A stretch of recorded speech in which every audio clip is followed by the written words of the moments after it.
विदर्भाच्या सर्वांगीण विकासासाठी भाजप 2014 पासून सातत्याने प्रयत्नशील असल्याचे महसूल मंत्री चंद्रशेखर बावनकुळे यांनी हिवाळी अधिवेशनाच्या तिसऱ्या दिवशी सांगितले। 2014 नंतर विदर्भाच्या प्रगतीची सुस्पष्ट योजना तयार झाली असून विकसित विदर्भ हा भाजपचा ठाम अजेंडा असल्याचे त्यांनी यावेळी नमूद केले।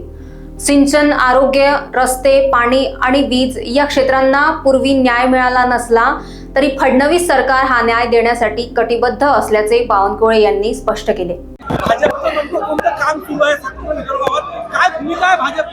आमचं जे भारतीय जनता पार्टीचा मॅनिफेस्टो छोट्या राज्याचाच आहे।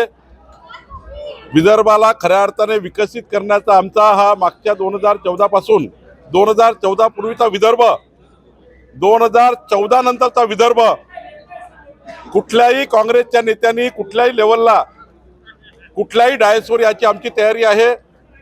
विदर्भाचा संपूर्ण विकासाची योजना 2014 नंतर तयार झाली आणि आम्ही विकसित विदर्भाच्या बाजूने काम करतो आहे।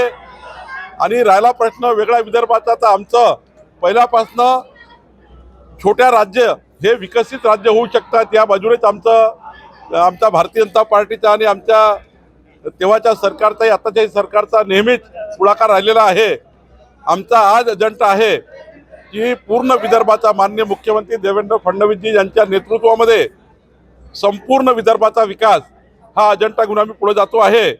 आणि या विदर्भाला जो आतापर्यंत कधी सिंचन, आरोग्य, रस्ते, पाणी, वीज या क्षेत्रामध्ये कधी न्याय मिळाला नाही, तो न्याय देण्याचा प्रयत्न देवेंद्र फडणवीस सरकारचा आमचा आहे। त्यावर आम्ही काम करतोय। लोकवाहिनी मीडियासाठी काजल राजपूत सोबत विशाल बंबडवार यांची रिपोर्ट।